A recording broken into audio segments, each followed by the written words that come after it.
Bezahlte Trolle, Desinformation, Social Bots und Leaks, immer wieder gerät Russland in diesem Zusammenhang in Verdacht. Und Experten sind sich einig, der Kampf um die internationale Macht und Vorherrschaft wird von der russischen Regierung ins Netz verlagert. Manche vermuten eine ganze Fake-News-Maschine im Kreml. Und die große Gefahr ist mehr als offensichtlich. Die öffentliche Meinung wird manipuliert, Wahlen beeinflusst und die Stimmung wird aufgeheizt. Mal sehen, was hier unter dem Video so passiert. Manche nennen es schon den Krieg des 21. Jahrhunderts. Was und wer genau dahinter steckt, viele spannende Beispiele dafür und wie gefährdet wir in Deutschland wirklich sind, jetzt in Klicks um Science and Fiction. Herzlich willkommen. Übrigens, am Ende des Videos gibt es ein Goodie gratis. Seid gespannt.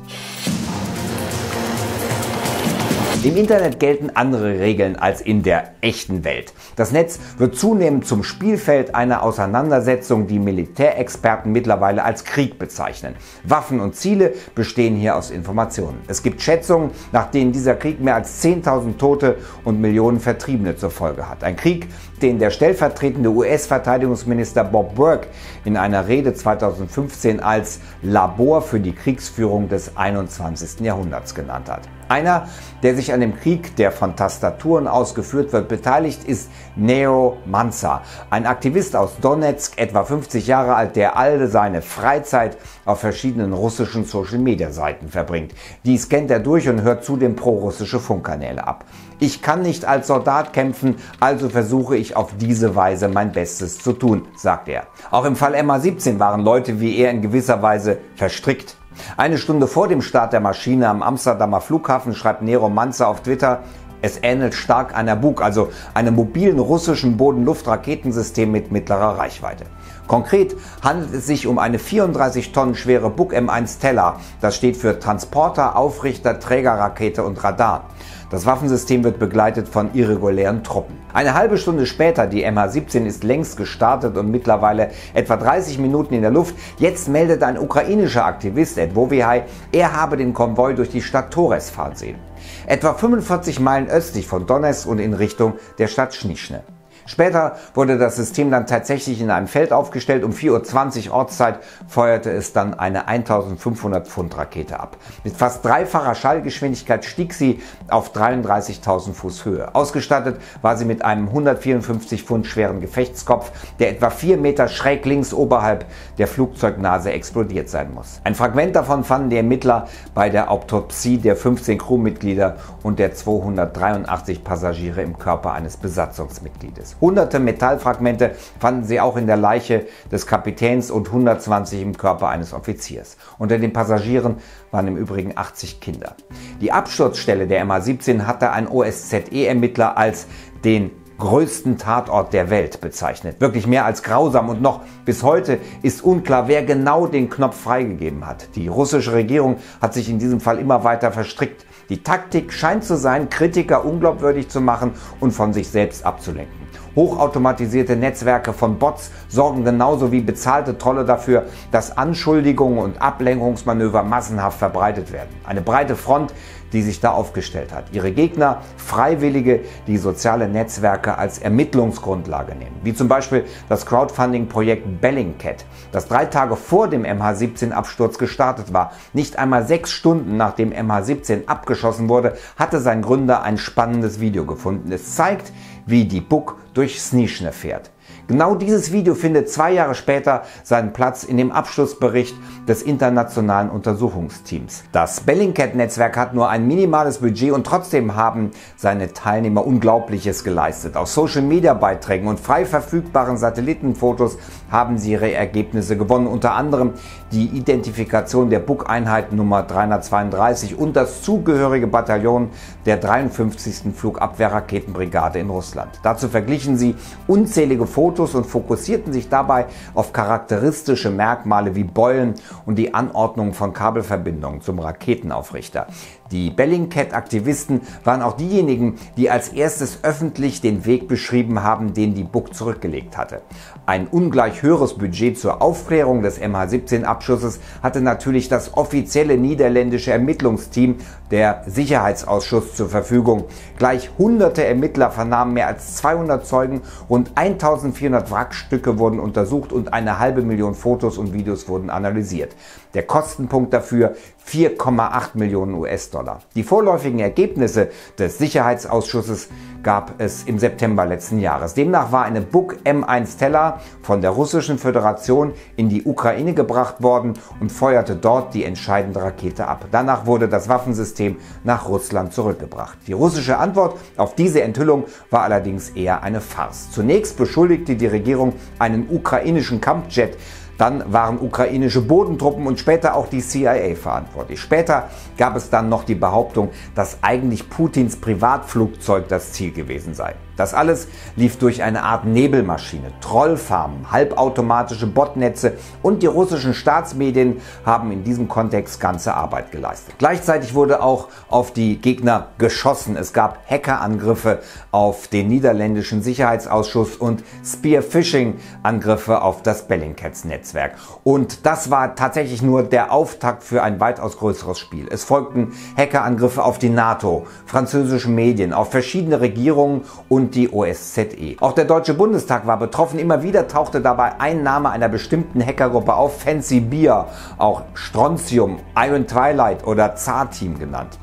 IT-Sicherheitsexpertinnen und Experten bezeichnen die Gruppe als ATP 28. Laura Galante arbeitet für ein IT-Sicherheitsunternehmen und für sie ist die Lage klar. Denn schon im Jahr 2007 hätten Kollegen und Kolleginnen die Malware identifiziert, die sich hauptsächlich gegen politische oder militärische Ziele richtet. Zitat: Diese Software wurde offenbar über einen längeren Zeitraum entwickelt. Sie wurde nicht für den einmaligen Gebrauch geschrieben. Das wertet sie als Hinweis darauf, dass eine Organisation dahinter stecken muss. Ein festes Team, das immer mit denselben Werkzeugen zuschlägt und langfristig plant. Möglicherweise auch ein staatlicher Akteur. Die Daten verraten zudem, dass sie in der Zeitzone von Moskau kompiliert worden waren. Nach Galante spricht alles dafür, dass Fancy Bear hinter all diesen Angriffen steckt. Expertinnen und Experten vermuten, dass diese Hackergruppe zudem enge Verbindungen zur GRU, dem russischen Militärgeheimdienst, hat. Ein FBI-Chef bezeichnete sie mehr als sehr laut, denn Fancy Bear macht sich offensichtlich keine große Mühen, seine Aktivitäten zu verschleiern. Und genau deswegen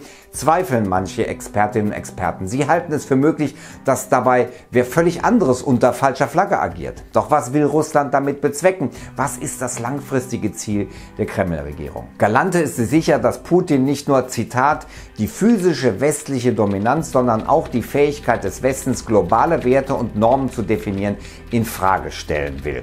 Zitat Ende. Demnach sollen alle möglichst bald an der liberalen westlichen Weltordnung zweifeln. Und Galante ist nicht die einzige, die das befürchtet. Nicht umsonst hat die EU im Jahr 2015 die Taskforce Strategische Information Ost ins Leben gerufen. Mehr als 500 Zuarbeiter der 11 Kommunikationsexperten haben keine geringere Aufgabe als russische Falschmeldungen zu entlarven. Eine ganze Fake-News-Maschine im Kreml also. Die Urheberschaft der russischen Regierung lässt sich zwar nie eindeutig nachweisen, doch die Indizien sind erdrückend. Laut Expertinnen und Experten tragen die Kampagnen die Handschrift russischer Geheimdienste, die jahrzehntelang Erfahrung mit versteckten Operationen sammeln konnten. In vielen Staaten von Osteuropa, dem Baltikum, Skandinavien bis nach Mitteleuropa gäbe es gezielte Desinformationskampagnen, da sind sich Experten und Expertinnen sicher. Die Kernbotschaft sei immer gleich: Traue niemanden.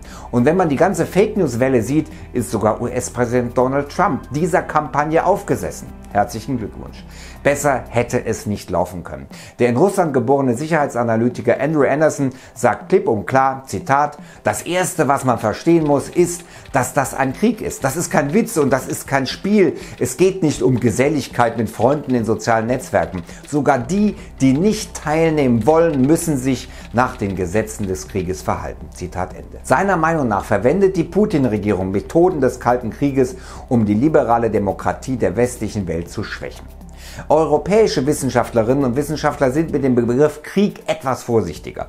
Der Politologe Simon Hegelich aus München spricht von Manipulationsstrategien. Die angewandten Strategien stammen seiner Ansicht nach zwar aus dem militärischen und dem Geheimdienstbereich, seien aber aktuell frei auf dem Markt verfügbar. Vielleicht erinnert ihr euch noch an die Verschwörungstheorien während des amerikanischen Wahlkampfes. Stichwort Pizzagate.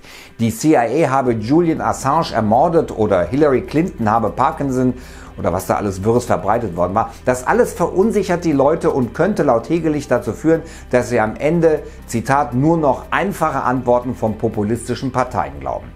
Und wenn ein verwirrter Sänger wie Xavier Naidoo dann auch noch darauf reinfällt, dann ist doch alles perfekt. Die große und alles entscheidende Frage am Ende: Sind wir dem Ganzen einfach so ausgeliefert? Das hängt wohl von der aktuellen Lage eines Landes ab und der Stimmung der Menschen. Hegelig zufolge sind die USA wohl anfälliger, da das Land seit Jahren gespalten und durch die Finanzkrise zusätzlich verunsichert sei. Desinformation, Social Bots und Leaks haben in Deutschland dagegen wohl nicht so einen großen Einfluss. Das hat Lisa Maria Neudert vom Oxford Internet Institute so festgestellt. 4-15% der Tweets, die hier zur Landtagswahl im Saarland und zur Bundespräsidentenwahl verbreitet worden waren, stammen ihrer Analyse wohl von automatisierten Accounts. In Russland seien bei politischen Themen mit rund 40% zu rechnen. Auch der Fake-News-Anteil sei in Deutschland geringer. Ihr Rat: eine gesunde Skepsis, denn nicht alles, was in sozialen Netzen wichtig ist, entspricht auch den realen Interessen der Menschen. Ja, ein absolut irres Thema, da wird es sicher noch eine Menge darüber zu erfahren geben, aber ich habe jetzt das versprochene Goodie für euch. In Zusammenarbeit mit der Redaktion von Technology Review ist dieses Video entstanden und exklusiv für Klicksum-Zuschauer gibt es ein Geschenk. Ihr bekommt nämlich eine Ausgabe gratis, wenn ihr auf diesen Link klickt. Es lohnt sich, kann ich nur sagen.